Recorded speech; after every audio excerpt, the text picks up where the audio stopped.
Luto kami ngayon ng malunggay at saka mushroom. Lagyan ng kalabasa. Yan ang magandang tagaluto. Yung asawa ko na maganda. Na parang ano ba? Okay naman bukas. Bukas hindi naman okay. Smile. Yan itong content natin dahil tag-ulan ngayon. Maulan ngayong hapon kaya dito tayo sa bahay patingin-tingin. Yan ang ginawa natin kanina. Ang bahay kubo na gusto maligo, hindi mainitan. Yan. Maulan ngayon. Yan ang tulo. At saka yung mga tanim naman natin dyan, kamuti at saka kangkong. Dito yan sunod, dandahanan na muna dahil mahina ang kalaban. Ang malunggay namin naman malunggay namin. Pili lang kunan. Yan naman yung garden natin. Inulan.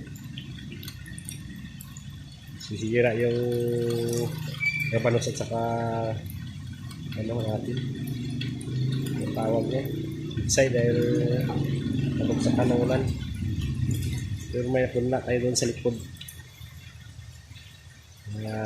pwede natin itanim din ulit. Ano po natin, how many years ito, 15 years na ngayon pa lang ayusin. Standby muna yan dahil kulang pa tayo sa budget. Saka yan naman yung rib natin na pinakabit din sa tricycle na yan.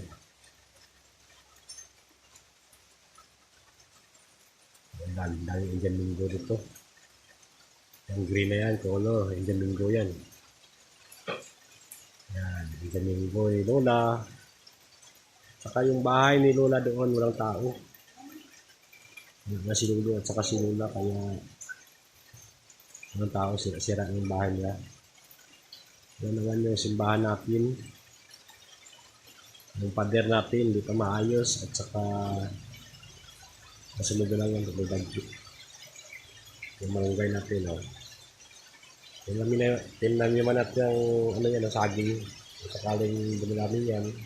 Kukunin natin yung kunla na saging. At saka ilipat doon sa lupa natin na malapad doon sa taas. Sa lupa ni Tatay. Lang.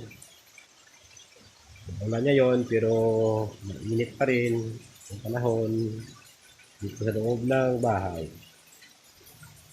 Nag-ipon tayo ng tubig.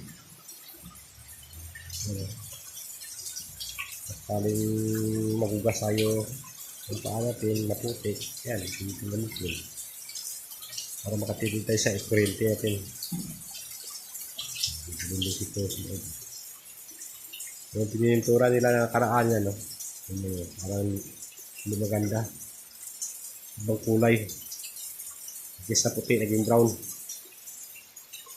Sa loob madilim.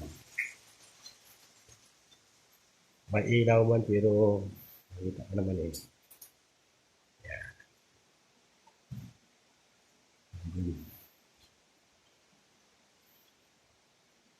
Hanggang dito na lang yung video natin. Yung mga alaga natin dito sa loob.